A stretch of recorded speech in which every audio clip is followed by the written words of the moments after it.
Everyone, RemanX here, and we're going to go over something that is mind-blowing. Moondragon is going to be off the charts good. And so you're probably saying, well, why are you so excited about this character? And I am projecting Moondragon to be in the top 5, maybe even the top 3 of skill characters. And we're going to talk about why she's probably something that everybody wants to go for, and we've got to make sure we get this character up and ready to go. So the Infinity Watch is already shaping up to be bonkers good, and this Moondragon release is no exception here. And we're going to talk about something, well, she's a skill character. And as a skill character, she does something that no other skill character does. And she enables the most important skill character that we have. So stay tuned. We're going to go through all of this, why I think you should be absolutely in full-on whale mode or hardcore core mode for this character. Let's get into it. So first things first, we're going to talk about just her traits. Okay, Hero, Cosmic, Skill, Support, Infinity Watch. Right off the bat, Skill, Support are 2 big wins. Huge wins for the community. The fact that she's support means that you're not losing as much out on ISOs. She could have very well been a controller with this kit, and she isn't, which is exceptional for us. It means that we probably have the opportunity to bring her up to ISO levels that'll let us bring her into the raids. And so why is she so important in raids, Rem? Well, we'll get into that. So we'll start with her passive, guys. Her passive is absolutely pretty impressive. Again, on kill gain charged. Hold that in your mind. When this character or any Infinity Watch character drops below 50%, apply +1 defense up and +1 deflect to that ally. Deflect and defense up are very, very substantial in abilities to drop the damage taken. It'll be very, very helpful for specifically if this character is taking damage in raids and whatnot. It'll keep her alive as a solo character, so she'll do it to anyone that's on the Infinity Watch team. It's kind of like, you know, with we saw it with the speed up with Night Nurse getting the extra turn. So definitely something interesting here. And then more importantly, she has the focus. So one of the big concerns about these kits is when the character has focus on another character kit and they're required to land debuffs. This is going to be a big deal because she gets the bonus focus. Her stats are going to matter, and well, we'll get right into it. Let's talk about her turn 1 ability. So this is huge, and I don't think we even can comprehend how huge, regardless of the speed. Okay, primary target is Protector, immunity, flip immunity, and apply immunity to all Infinity Watch allies. Okay, couple characters that comes into account for are characters like Maw, Thanos, potentially even Strife. So pretty powerful getting that. Thinking about the raid node with I'm sorry, Protector with it. Thinking about additional raid nodes where it might come in, not as big of a deal. All right. This is a big step here. Clear all positive effects from all enemies. First turn clear, guys. All positive effects, all enemies. I expect this to be a T4. Okay, I expect the all to be a T4. So just stay tuned. We'll have to see if that's going to be a T4. Next part of the puzzle is attack primary target, apply slow for 2 turns, reduce speed bar by 50%. Now this, depending on where she goes in the action, could be a Kestrel killer in Arena. This could be a Doom killer in Arena. The fact that we've now see that they have speed bar manipulation on this team tells me that I'm already starting to shape this up as an Arena team. If you hadn't already figured it out, they're feeling like the potential Arena meta going forward as in BOT, Blackwater 2.0. So heal all allies for 30% of this character's max health, depending on her speed. This will be important, but also apply defense up and deflect.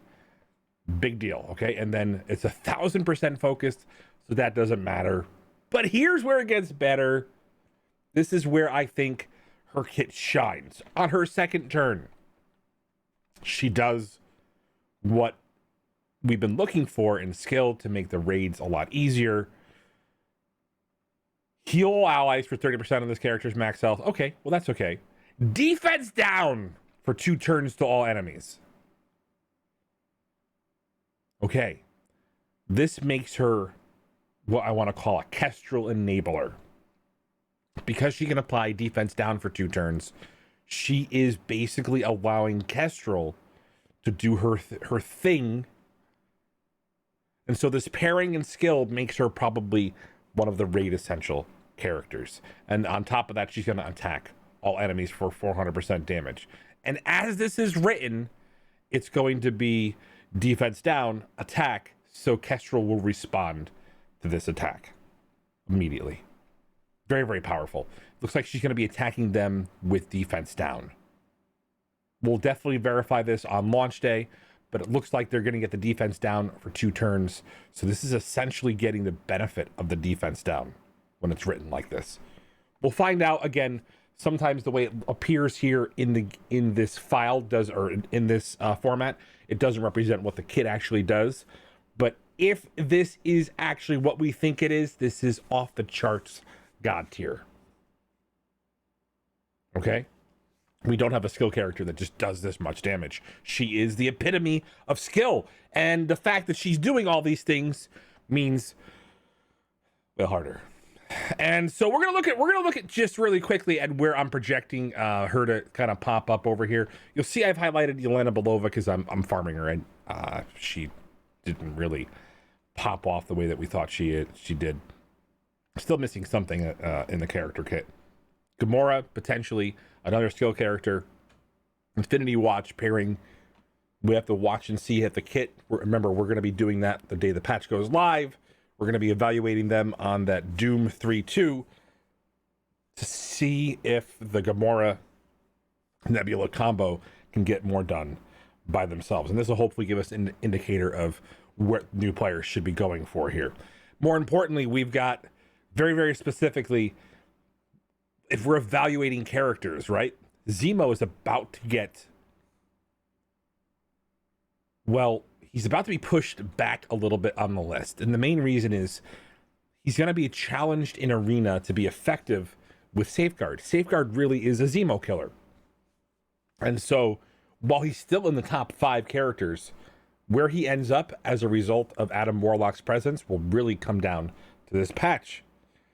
We're talking about Kestrel is probably the #1 skill character and very, very high up in tech if you want to do it, if not #1. Night Nurse is still up there, but I will say that she easily surpasses some of the other characters. The fact that she doesn't have the control that Taskmaster or Proxima have is not as big of a deal compared to the fact that she honestly just removes the buffs from targets.